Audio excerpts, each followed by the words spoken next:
Hello friends, எல்லோருக்கும் வணக்கம். Welcome to young investors channel. Markets பார்த்துருப்பீங்க. ஸோ மார்க்கெட் இன்றைக்கும் ஒரு நல்ல பாசிட்டிவ் ரியாக்ஷன் கொடுத்துருக்குது. ஸோ நிஃப்டி 207 பாயிண்ட்ஸ் கிட்ட பாசிட்டிவில் இருக்குது. 25,530 பாயிண்ட்ஸில் ட்ரேட் ஆகிட்டு இருக்கு. பேங்க் நிஃப்டி 57,369 பாயிண்ட்ஸில் ட்ரேட் ஆகுது. 569 பாயிண்ட்ஸ் கிட்ட பேங்க் நிஃப்டி பாசிட்டிவில் இருக்குது. சென்செக்ஸ் 672 பாயிண்ட்ஸ் கிட்ட பாசிட்டிவில் இருக்குது.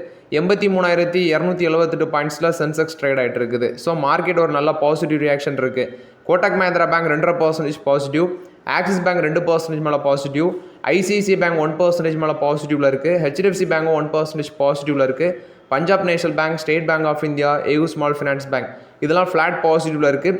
இண்டஸ்இண்ட் பேங்க் ஒரு ஃப்ளாட் நெகட்டிவில் இருக்குது. Canara Bank flat negative, Bank of Baroda flat negative, Federal Bank flat negative, IDFC First Bank பார்த்தீங்கன்னா 1.5% நெகட்டிவில் ட்ரேட் ஆகிட்டு இருக்குது மார்க்கெட்டில்.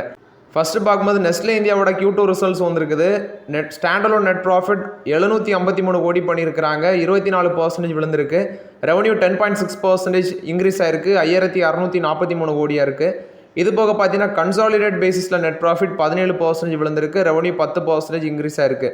கம்பெனியோட டொமஸ்டிக் சேல்ஸ் 10.8% இன்க்ரீஸ் ஆயிருக்கு. 5,411 கோடியாக இருக்குது. Chairman and managing director Manish Tiwari என்ன சொல்கிறாருன்னா, ஸ்ட்ராங் வால்யூம் growth குறிப்பாட்டு டபுள் டிஜிட் க்ரோத் காமிச்சிருக்குன்னு சொல்லியிருக்காங்க டொமஸ்டிக் செக்டாரில். இவங்களுக்கு டபுள் டிஜிட் க்ரோத் பார்க்கும்போது ஹையஸ்ட் டேர்ன் ஓவர் ஆட்டு அவங்களோட பெட் ஃபுட் பிஸ்னஸ், அதாவது நெஸ்லேவோட பெட் ஃபுட் பிஸ்னஸ் அதுலேருந்து வந்திருக்கு.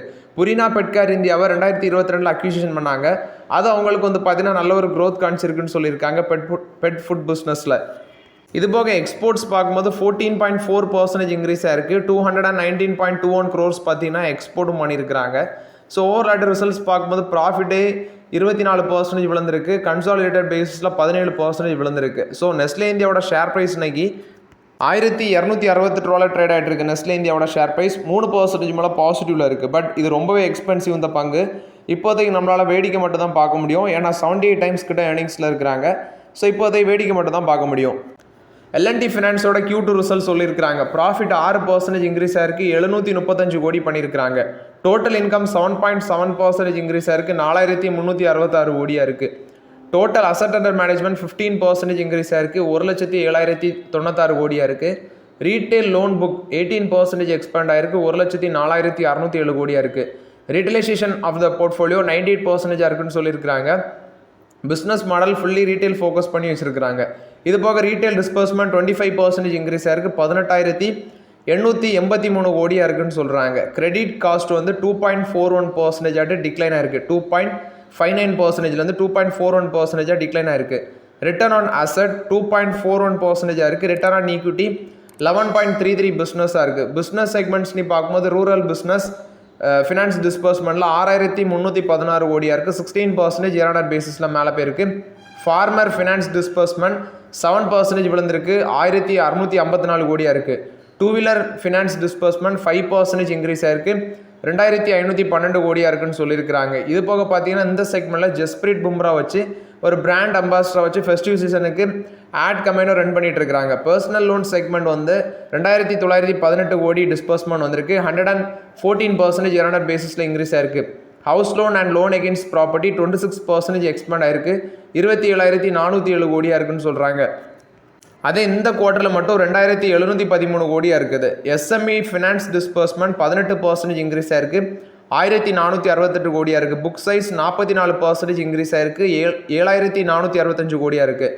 கம்பெனியோட லோன் புக் பார்க்கும்போது 1,475 கோடியை ரீச் பண்ணியிருக்குன்னு சொல்லியிருக்கிறாங்க. டிஸ்பர்ஸ்மெண்ட் 983 கோடியாக இருக்குது. இது போக அவங்க சொல்கிறது ஃபினான்ஷியல் 26க்குள்ளே 200 நியூ பிரான்ச்சஸ், அதாவது 200 நியூ பிரான்ச்சஸ் வந்து ஆட் பண்ணிடும்னு சொல்கிறாங்க. ஸோ டோட்டலாட்டு 330 கோல்டு லோன் பிரான்ச்சஸ் வந்து அவங்க கைவசம் இருக்குன்னு சொல்கிறாங்க. இது வந்து L&T ஃபினான்ஸ் கொடுத்த ரிசல்ட்ஸ் அப்டேட்டு. ஸ்டாக் ப்ரைஸ் 269 ஒரு ஃப்ளாட் நெகட்டிவ் ட்ரெண்டில் ட்ரேட் ஆகிட்டு இருக்குது. இப்போதைக்கு இதில் வேடிக்கை மட்டும் பாருங்கள். ஸோ கொஞ்சம் ஒரு டவுன் ட்ரெண்ட் போகும் பட்சத்தில் டிஸ்கஸ் பண்ணலாம். இது வந்து L&T ஃபினான்ஸை பொறுத்த வரைக்கும் அப்டேட்டு. நெக்ஸ்ட்டு ஏஞ்சலோனோட ரிசல்ட்ஸ் இன்றைக்கி நேற்றே வந்துருந்துச்சு. ஆனால் இன்றைக்கி ஸ்டாக் ப்ரைஸ் 2% மேலே பாசிட்டிவ் இருந்துச்சு. என்னடா நடக்குதுன்னு போய் பார்த்தா, ஏன்னா ஒஸ்ட்டு ரிசல்ட்ஸ் போஸ்ட் பண்ணியிருந்தாங்க ஏஞ்சலோன். ப்ராஃபிட் மட்டுமே 50% விழுந்துருந்துச்சு. கொஞ்சம் முக்கியமான ரிசல்ட்ஸ் தான். ஆனால் என்ன நடந்திருக்குன்னா, ப்ராஃபிட் வந்து குவார்டர் பேசிஸில் 79% இம்ப்ரூவ் ஆயிருக்கு. அசட் அண்டர் மேனேஜ்மெண்ட் 17% இன்க்ரீஸ் ஆயிருக்கு. டோட்டல் இன்கம் 5.3% இன்க்ரீஸ் ஆயிருக்குது. அதாவது குவார்டர் பேசிஸில். வெல்த் மேனேஜ்மெண்ட்டும் 21.3% இன்க்ரீஸ் ஆயிருக்கு. 6,140 கோடியாக இருக்குது. டோட்டல் ஆர்டர்ஸ் பார்க்கும்போது 5% ரைஸ் ஆயிருக்கு 36 crores. F1 ஆர்டர்ஸும் பார்த்தீங்கன்னா 7.2% இன்க்ரீஸ் ஆயிருக்குதுன்னு சொல்கிறாங்க. ஆவரேஜ் ஃபண்டிங் புக்கு செகண்ட் குவார்ட்டரில் 530 கோடியாக இருக்குது. அது இல்லாமல் SIP register 23.8% quarter and quarter பேஸில் இன்க்ரீஸ் ஆயிருக்கு 2.4 மில்லியன்ஸாக இருக்குது. கிரெடிட் டிஸ்பர்சலும் வந்து 98% ஜம்ப் ஆயிருக்கு 4.6 பில்லியன்ஸாக இருக்குது. இது போக டோட்டல் கிளைண்ட் பேஸ் 4.9% இன்க்ரீஸ் ஆயிருக்கு. என்எஸ்சி ஆக்டிவ் கிளைண்ட் பேஸ் வந்து 5.9% குவார்டர் அண்ட் குவார்டர் பேஸில் விழுந்திருக்கு. மியூச்சுவல் ஃபண்ட் எஸ்ஐபி அது வந்து பார்த்தீங்கன்னா ஹை கிரெடிட் டிஸ்பர்சல் வந்து டச் பண்ணியிருக்குது. கிட்டத்தட்ட அதில் வெல்த் வந்து 61 பில்லியன் கிராஸ் ஆயிருக்குன்னு சொல்லியிருக்காங்க அசட் அண்டர் மேனேஜ்மெண்ட்டில். ஸோ அதை பேஸ் பண்ணி தான் இன்றைக்கி ஏஞ்சல் ஒன் பார்த்தீங்கன்னா ஒரு 2% மேலே பாசிட்டிவ் போச்சு. இப்போ ஒரு ஃப்ளாட் பாசிட்டிவ் ட்ரெண்டில் ட்ரேட் ஆகிட்டு இருக்கு. பட் என்னோட ஒப்பீனியன் இந்த வருஷத்தில் மட்டுமே 24% விழுந்திருக்குது இந்த பங்கு. லாஸ்ட் 1 இயர் மட்டும் இந்த வருஷத்தில் 16% விழுந்திருக்கு. லாஸ்ட் 1 இயர் டேட்டாவில் 25% விழுந்திருக்கு. ஸோ இதில் இப்போதைக்கு வேடிக்கை மட்டும் தான் நான் பார்ப்பேன். ஃப்ரெஷ் அண்ட் ட்ரேடுக்கு ஐடியாவே எனக்கிட்ட இல்லை இந்த பங்கில். Next Indian Overseas bank Q2 result சொல்லியிருக்கிறாங்க. ஸோ இன்னைக்கு ஸ்டாக் ப்ரைஸ் கொஞ்சம் ஒரு பாசிட்டிவ் ரியாக்ஷன் இருந்துச்சு. So first net interest income பார்க்கும்போது 21% இன்க்ரீஸ் ஆயிருக்குன்னு சொல்கிறாங்க 3059 கோடியாக இருக்குது. நெட் ப்ராஃபிட் 1226 கோடி பண்ணியிருக்கிறாங்க 58% வளர்ச்சி அடைஞ்சிருக்கு. இது போக கிராஸ் என்பே 1.83% இருக்குது 1.97%லேருந்து 1.83% குறைஞ்சிருக்கு. நெட் என்பே 0.32%லேருந்து 0.28% குறைஞ்சிருக்கு. இது போக ப்ரொவிஷன்ஸ் இந்த குவார்ட்டரில் 672 கோடியாக டிக்ளைன் ஆயிருக்கு. லோவர் ப்ரொவிஷன்ஸ் வந்து பார்த்தீங்கன்னா ப்ராஃபிட்டபிலிட்டி கான்ட்ரிபியூட் பண்ணியிருக்குது. ப்ரொவிஷன் ஃபார் என்பிஏ 121 கோடியாக இருக்குது. ப்ரீவியஸ் குவார்ட்டரில் 179 கோடியாக இருந்தது, இப்போ கம்மியாக இருக்குது. பட் இன்றைக்கி ஸ்டாக் ப்ரைஸ் வந்து 41 ரூபாவில் ட்ரேட் ஆகிட்டு இருந்துச்சு. பட் இதெல்லாம் நான் வந்து 24 ரூபாயோ 20 ரூபா சம்திங்கில் வாங்கின பங்கு. ஸோ இப்போதைக்கெல்லாம் ஃப்ரெஷ் அண்ட் எடுக்க முடியாது. நெக்ஸ்ட் ஏத்தர் எனர்ஜி பார்த்தீங்கன்னா இன்றைக்கி ஒரு பாசிட்டிவ் ரியாக்ஷன் இருந்துச்சு 4% மேலே போச்சு. இது வந்து ஐபிஓ ப்ரைஸ்லேருந்து கிட்டத்தட்ட 100% மேலே பாசிட்டிவில் இருக்குது. ஐபிஓ ப்ரைஸ்லேருந்து 110% வரைக்கும் ரேலியாக இருக்குன்னு சொல்கிறாங்க. செப்டம்பரில் மார்க்கெட் ஷேர் 17% இன்க்ரீஸாக இருந்தது ஒரு மேஜர் ரீசன். ரீசென்ட்லி அக்டோபரில் வந்த பாதி சேல்ஸ் அப்டேட்லையும் இவங்களோட மார்க்கெட் ஷேர் பார்த்தீங்கன்னா ரேப்பிடாக க்ரோ ஆகுது. அது ஒரு முக்கிய ரீசனாக இருக்குது இந்த ஷேர் ப்ரைஸ் மேலே போகிறதுக்கு. இது ஏத்தர் எனர்ஜியை பொறுத்த வரைக்கும் update. Next DB corporation net profit 13.2% increase ஆயிருக்கு 93.4 crores இருக்குது. ரெவன்யூ 10% இன்க்ரீஸ் ஆயிருக்கு 614 crores இருக்குது. எபிட்டா 14.2% இன்க்ரீஸ் ஆயிருக்கு 138 கோடியாக இருக்குது. மார்ஜின் பார்த்தீங்கன்னா 22.5% இருக்குது. இது வந்து டிபி கார்பரேஷன் போஸ்ட் பண்ண ரிசல்ட்ஸ் அப்டேட்டு. நெக்ஸ்ட் பார்த்தீங்கன்னா எம்டார் டெக்னாலஜிஸ், BML, HL இந்த மாதிரி பங்குகள் எல்லாமே மேலே போயிருந்துச்சு. கிட்டத்தட்ட பார்க்கும்போது கவர்மெண்ட்டோட பிளான் பார்த்தீங்கன்னா அந்த டிஃபென்ஸ் ஸ்பெண்டிங்கை ஃபினான்ஷியல் 26 பூஸ்ட் பண்ணுறதுக்கு நியர்லி 40,000 crores-லேருந்து 45,000 crores வரைக்கும் ஸ்பெண்ட் பண்ண போகிறதாட்டு சொல்கிறாங்க. இதை பேஸ் பண்ணி பார்த்தீங்கன்னா இந்த எம்டார் டெக்னாலஜிஸ், ஹிந்துஸ்தான் ஏரோநாட்டிக்ஸ் லிமிடெட், கார்டன் ரீஸ் பில்டர்ஸ், மேசாகான் டாக்ஸி பில்டர்ஸ் இதெல்லாம் இன்றைக்கி 3-லேருந்து 4% வரைக்கும் பாசிட்டிவில் இருக்குது. ஏன்னா இந்த 40,000 கோடியிலேருந்து 40,000 கோடி ஸ்பெண்டிங்கில் இவங்களுக்கு பார்த்தீங்கன்னா நிறைய ஆர்டர்ஸ் கிடைக்கும் டிஃபென்ஸ் கம்பெனிஸுக்கு. அதை பேஸ் பண்ணி இந்த பங்குகள் எல்லாமே இன்றைக்கி வந்து நல்ல ஒரு பாசிட்டிவ் ரியாக்ஷன் கொடுத்துருக்குது. சவுத் இந்தியன் பேங்கோட ரிசல்ட்ஸ் வந்திருக்கு 8.2% ப்ராஃபிட் இன்க்ரீஸ் ஆயிருக்கு 351 கோடியாக இருக்குது. அதர் இன்கம் பார்த்தீங்கன்னா 26% இன்க்ரீஸ் ஆயிருக்கு 516 கோடியாக இருக்குது. நெட் இன்ட்ரெஸ்ட் இன்கம் 8.3% டிக்ளைன் ஆயிருக்கு 809 கோடியாக இருக்குன்னு சொல்கிறாங்க. இது போக மார்ஜினலி இம்ப்ரூவ்மெண்ட் ஆயிருக்கு அசட் குவாலிட்டி. கிராஸ் என்பே 3.15%லேருந்து 2.93 குறைஞ்சிருக்கு. நெட் என்பே 0.68லேருந்து 0.56 குறைஞ்சிருக்கு. இது போக ப்ரொவிஷன் இந்த குவார்ட்டரில் 63 கோடியாக குறைஞ்சிருக்கு. ப்ரீவியஸ் குவார்ட்டரில் 239 கோடியிலேருந்து 63 கோடியாக குறைஞ்சிருக்கு. ஒரு நல்ல டெவலப்மெண்ட்டு. கிராஸ் அட்வான்சஸ் 9% ஆட்டு பார்த்தீங்கன்னா இன்க்ரீஸ் ஆயிருக்கு 92,887 கோடியாக இருக்குது. டெபாசிட் 10% வளர்ச்சி அடைஞ்சிருக்கு 1.15 crores-ஆக இருக்குது 1.15 lakh crore இருக்குது. காசா இந்த பீரியடில் 10% இன்க்ரீஸ் ஆயிருக்கு 36,841 கோடியாக இருக்குது. காசா ரேஷியோ 31.86% இருக்குது. ஸோ ஓவரால் சவுத் இந்தியன் பேங்கோட ரிசல்ட்ஸ் கொஞ்சம் பெட்டராக இருந்த மாதிரி தெரியுது. ஆனால் எதில் அடி வாங்கியிருக்குன்னா நெட் இன்ட்ரெஸ்ட் இன்கம் 8% விழுந்திருக்காங்க. அசட் குவாலிட்டி இம்ப்ரூவ் ஆகிருக்குது. ப்ரொவிஷன்ஸும் குறைஞ்சிருக்குது. ஸோ கொஞ்சம் பெட்டராக இருந்த மாதிரி தெரியுது சவுத் இந்தியன் பேங்கோட ரிசல்ட்ஸு. ஷேர் ப்ரைஸ் இன்னைக்கு 33.62 ஹை இருந்துச்சு 31.50 லோ 32.11 இப்போ ட்ரேட் ஆகிட்டு இருக்குது 2% நெகட்டிவ்ல இருக்குது. சவுத் இந்தியன் பேங்க் போஸ்ட் பண்ண ரிசல்ட்ஸ் அப்டேட்டு. ஹீரோ மோட்டார் காப் கொடுத்த அப்டேட்டு. இவங்க ஆல்ரெடி பார்த்தீங்கன்னா இட்டாலியன் மார்க்கெட்டுக்குள்ளே என்ட்ரி கொடுத்துருந்தாங்க. இப்போ ஸ்பானிஷ் மார்க்கெட்டுக்குள்ளே நோரியா மோட்டார்ஸ் கூட பார்ட்னர்ஷிப் வச்சு ஸ்பானிஷ் மார்க்கெட்டுக்குள்ளே என்ட்ரி கொடுத்துருக்காங்க. கிட்டத்தட்ட 30 சேல்ஸு அண்ட் சர்வீஸ் அவுட்லெட்ஸ் பார்த்தீங்கன்னா ஸ்பானிஷ் சிட்டிஸில் இருக்கும். 2026 50 லொக்கேஷனில் இது அவைலபிளாக இருக்கும் அப்படின்னு சொல்லியிருக்காங்க. இது ஹீரோ மோட்டார் காப் பார்த்தீங்கன்னா நோரியா மோட்டார்ஸ் ஓனெக்ஸ் குரூப்போட நோரியா மோட்டார்ஸ் கூட பார்ட்னர்ஷிப் வச்சு 50th இன்டர்நேஷ்னல் மார்க்கெட்டை வந்து அச்சீவ் பண்ணியிருக்கிறாங்க. இதுக்கு முன்னாடி 49வது இட்டாலி மார்க்கெட்டுக்குள்ளே எக்ஸ்பேன்ஷன் கொடுத்துருந்தாங்க. இது வந்து ஹீரோ மோட்டார் கார்ப் கொடுத்த அப்டேட்டு. பவர் மெக் ப்ராஜெக்ட்ஸ் லிமிடெட் பார்த்தீங்கன்னா 2700 கோடி இபிசி கான்ட்ராக்ட் வந்து பெல்லிட் வந்து வின் பண்ணியிருக்கதாட்டு சொல்லியிருக்காங்க. Bharat heavy electricals limited.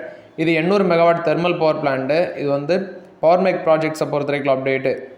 Next பார்த்தீங்கன்னா இந்தியன் பேங்க். ஸோ இந்தியன் பேங்கோட ரிசல்ட்ஸ் வந்திருக்கு. நெட் ப்ராஃபிட் 11.5% இன்க்ரீஸ் ஆயிருக்கு, 3018 கோடி. நெட் இன்ட்ரெஸ்ட் இன்கம் 6551 கோடியாக இருக்குது, 6% இன்க்ரீஸ் ஆயிருக்கு. கிராஸ் என்பிஏ 2.60% இருக்குது, குவார்டர் ஆன் குவார்டர் பேசிஸில் குறைஞ்சிருக்கு. நெட் என்பிஏ 0.16% இருக்குது, ப்ரொவிஷன் 739 கோடியாக இருக்குது. ஸோ இது வந்து பார்த்தீங்கன்னா இயர் ஆன் இயர் பேசிஸில் கம்மியாக இருக்குது, ஆனால் குவார்டர் ஆன் குவார்டர் பேசிஸில் இன்க்ரீஸ் ஆயிருக்கு. இது வந்து இந்தியன் பேங்க் போஸ்ட் பண்ண ரிசல்ட்ஸ் அப்டேட்டு. டாடா கம்யூனிகேஷன் வந்து டிசிஎஸ் கூட டைப் வைக்கிறதுக்கு கண்ணு வச்சுட்டு இருக்காங்க. ஏன்னா டிசிஎஸ் வந்து இந்த டேட்டா சென்டர் பிஸ்னஸில் $6.5 பில்லியன் அளவுக்கு நெக்ஸ்ட் கேபிட்டல் எக்ஸ்பெண்டிச்சர் ஸ்பெண்ட் பண்ண போகிறாங்க. ஸோ இதில் டைப் போச்சா டாடா கம்யூனிகேஷன்ஸுக்கும் பயணம் இருக்கிறதுனால இதில் வந்து பார்த்தீங்கன்னா அவங்க டைப் பண்ணுவாங்கன்னு நினைக்கிறேன். ஸோ இது போக வந்து $6.5 பில்லியன் இன்வெஸ்ட்மெண்ட்டுங்கும் போது 1 GW new data centre capacity வரும். பட் இது ரொம்பவே காஸ்ட்லி. இது எல்லாமே ஒன் ஷார்ட் ஆஃப் பீரியடில் நடக்காது, அது டைம் எடுக்கும்னு தான் நினைக்கிறேன். ஒரு டைம் எடுக்கும், அதில் தான் நடக்கும். நெக்ஸ்ட் NTPC வந்து பிட்ஸை இன்வைட் பண்ணுறாங்க. ஆந்திர பிரதேஷில் வந்து இந்த சஸ்டைனபிள் ஏவியேஷன் ஃபியூல் பிளான்ட் வந்து போடுறதுக்கு 1800 டன்ஸ் பெர் ஆனம் ப்ரொடக்ஷன் உள்ள இந்த பிளான்ட்டுக்கு வந்து பார்த்தீங்கன்னா புடி மாக்கடா அப்படிங்கிற இடத்துல தான் ஆந்திர பிரதேஷில் போடுறாங்க. ஸோ இது வந்து பிட்ஸ் வந்து அவங்க இன்வைட் பண்ணியிருக்கிறாங்க NTPC. இது வந்து NTPC கொடுத்த அப்டேட்டு. ஆதித்யா பிர்லா ஃபேஷன் அண்ட் ரீட்டைல் ஃப்ரான்ஸை சேர்ந்த ஐகானிக் கேலரிஸ் லாஃபிட்டி அப்படிங்கிற அந்த ஸ்டோரை வந்து ஃபஸ்ட்டு லக்ஸரி ஸ்டோரை வந்து மும்பையில் ஓப்பன் பண்ண போகிறதாட்டு சொல்லியிருக்கிறாங்க. ஆதித்யா பிர்லா குரூப்போட பார்ட்னர்ஷிப் வச்சு. இது போக நவம்பரில் வந்து பார்த்தீங்கன்னா டெல்லியில் வந்து அடுத்த கடையை திறப்போம் அப்படின்னு சொல்லியிருக்கிறாங்க. இது வந்து ஆதித்யா பிர்லா ஃபேஷன் அண்ட் ரீட்டைல் கொடுத்த அப்டேட்டு. கேபிடி டெக்னாலஜிஸ் பார்த்தீங்கன்னா ஏர் கன்சோல் டெவலப்பர் கம்பெனியாக இருக்கிற என்ட்ரீமில் வந்து ஸ்டேக் அக்யூஷன் பண்ணியிருக்கிறாங்க, majority of the stake. So இந்த பிளாட்ஃபார்மை யாரெல்லாம் யூஸ் பண்ணுறாங்கன்னா அந்த ஏர் கன்சோல் அப்படிங்கிற பிளாட்ஃபார்மை car gaming platform BMW, Volkswagen, Audi, Porsche இவங்கெல்லாம் யூஸ் பண்ணுறாங்க. ஸோ கேபிடியோட ஓனர்ஷிப் இதில் 26%லேருந்து இப்போ 90% இன்க்ரீஸ் ஆகுது அப்படின்னு சொல்கிறாங்க. இது வந்து கேபிடி டெக்னாலஜிஸுக்கு ஒரு பாசிட்டிவ் அப்டேட்டாக இருக்குது. நெக்ஸ்ட்டு பார்க்கும்போது ஓபராய் ரியல்ட்டியோட ரிசல்ட்ஸ் வந்துருந்துச்சு. Q2ல் ப்ராஃபிட் 29% இன்க்ரீஸ் ஆயிருக்கு, 760 கோடி. இது போக ஃபர்ஸ்ட் ஆஃப் ஃபினான்ஷியல் 26ல் ப்ராஃபிட் ஆஃப்டர் டேக்ஸ் 1180 கோடி பண்ணியிருக்கிறாங்க. நெக்ஸ்ட்டு புக்கிங் வேல்யூ 2937 கோடியாக இருக்குது ஃபர்ஸ்ட் ஆஃப் ஃபினான்ஷியல் 26ல்.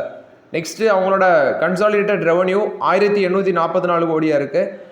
எபிட்டா 1086 கோடியாக இருக்குன்னு சொல்லியிருக்கிறாங்க. நெக்ஸ்ட்டு ப்ராஃபிட் ஆஃப்டர் டேக்ஸ் 1180 கோடியாக இருக்குது Q1ல். குவார்ட்டர்லி பேசிஸில் ப்ராஃபிட் ஆஃப்டர் டேக்ஸ் பார்த்தீங்கன்னா இன்க்ரீஸ் தான் இருக்குது. ஸோ ஓவர்லாட் இது வந்து ஓபராய் ரியல்ட்டி போஸ்ட் பண்ண ரிசல்ட்ஸ் அப்டேட்டு. இதுவும் ரொம்பவே எக்ஸ்பென்சிவாக இருக்குது. Next Hyundai venue 2025 new Hyundai venue வந்து நவம்பர் 4 லான்ச் பண்ண போகிறதுட்டு சொல்லியிருக்கிறாங்க. கிட்டத்தட்ட டிசைன் பார்க்கும்போது அந்த அல்காசார் கிரெட்டா அதை பேஸ் பண்ணி தான் இருக்கும் அப்படின்னு சொல்லியிருக்கிறாங்க. இது வந்து ஹியூண்டாய் மோட்டார்ஸ் கொடுத்த அப்டேட்டு. நெக்ஸ்ட் பார்த்தீங்கன்னா KEI இண்டஸ்ட்ரீஸ் லிமிடெட். ஆக்சுவலி இவங்களோட ரிசல்ட்ஸ் நேற்று வந்துருந்துச்சு. ரிசல்ட்ஸ் கொஞ்சம் இயர் ஆன் இயர் பேசிஸில் கம்பேர் பண்ணி பார்க்கும்போது பெட்டராக தான் பண்ணியிருந்தாங்க. பட் இருந்தாலும் பார்த்தீங்கன்னா இன்றைக்கி ஸ்டாக் ப்ரைஸ் வந்து விழுந்துருக்குது KEI இண்டஸ்ட்ரீஸோட ஷேர் ப்ரைஸ். பட் ஆப்பர்ச்சுனிட்டி ரேஞ்சுக்கு வந்திருக்காங்கன்னா அதுக்கு வரல. நான் பார்க்கும்போது 4141 ட்ரேட் ஆகுது, 6% நெகட்டிவில் இருக்குது. 4031 வரைக்கும் போயிருக்கு. But still P ratio 50 times மேலே இருக்கிறதுனால இப்போதைக்கு இந்த மாதிரி பங்குகளெல்லாம் நம்மளால் வேடிக்கை மட்டும் தான் பார்க்க முடியும். ஸோ ஓகே ஃப்ரெண்ட்ஸ், ஆக்சுவலி இந்த வீடியோவில் சில இம்பார்ட்டன்ட் அப்டேட்ஸ் எல்லாமே டிஸ்கஸ் பண்ணோம். ஸோ நான் சொல்லியிருந்தேன் டெலகிராம் சேனலில் எல்லாருமே ஜாயின் பண்ணிக்கோங்க. அதில் வந்து உங்களுக்கு இம்பார்ட்டன்ஸான டவுட்ஸை நீங்கள் கேட்டுக்கலாம். அதாவது பேசிக்கில் ஷேர் மார்க்கெட்டில் அந்த டிமேட் அக்கௌண்ட் யூஸ் பண்ணுறதோ இல்லை அந்த ஃபண்டு வந்து நீங்கள் ஆட் பண்ணும்போது ஏதாவது ப்ராப்ளம்ஸ் வரும், அது மாதிரி பேசிக்கான டவுட்ஸு IPO அப்ளை பண்ணுறது அது எல்லாமே அந்த குரூப்பில் கேட்டுக்கலாம்னு சொல்லியிருந்தேன். நிறைய பேர் இன்னைக்கு காலையில் அது நான் குரூப்புக்குள்ளே போகிறேன், அன்வான்ட் லிங்க்ஸ் எல்லாமே வந்துருந்துச்சு, நான் அதை ரிமூவ் பண்ணி விட்டேன். ஸோ அது மாதிரி யாருமே பண்ணாதீங்க, முடிஞ்ச அளவு அதெல்லாம் அவாய்ட் பண்ணுங்கள். அது இல்லாமல் சில ஃபேக்கானவங்களும் உள்ளே வரதாட்டு எனக்கு தகவல் இருக்குது. அதுவும் பார்த்தீங்கன்னா நான் வந்து ரிமூவ் பண்ணிட்டு தான் இருக்கிறேன். அப்படி யாராவது உங்களுக்கு நீங்கள் யாராவது ஜாயின் பண்ணியிருப்பீங்க, உங்களுக்கு ஏதாவது ஃபேக் மெசேஜ் வந்துச்சு இந்த குரூப்பில் அப்படி இருந்தேன்னா பர்சனலாட்டு பண்ணாங்கன்னா எனக்கு உடனே ரிப்போர்ட் பண்ணுங்கள் பர்சனலாட்டு, நான் கண்டிப்பாக அதை ரிமூவ் பண்ணி விட்டுருவேன். ஸோ ஓகே ஃப்ரெண்ட்ஸ், ஆக்சுவலி இந்த வீடியோவில் சில இம்பார்ட்டன்ட் அப்டேட்ஸ் எல்லாமே டிஸ்கஸ் பண்ணோம். இந்த வீடியோ உங்களுக்கு பயனுள்ளதாக இருந்துச்சுன்னா லைக் பண்ணுங்கள், சப்ஸ்கிரைப் பண்ணுங்கள், கமெண்ட் பண்ணுங்கள். Okay friends, thank you.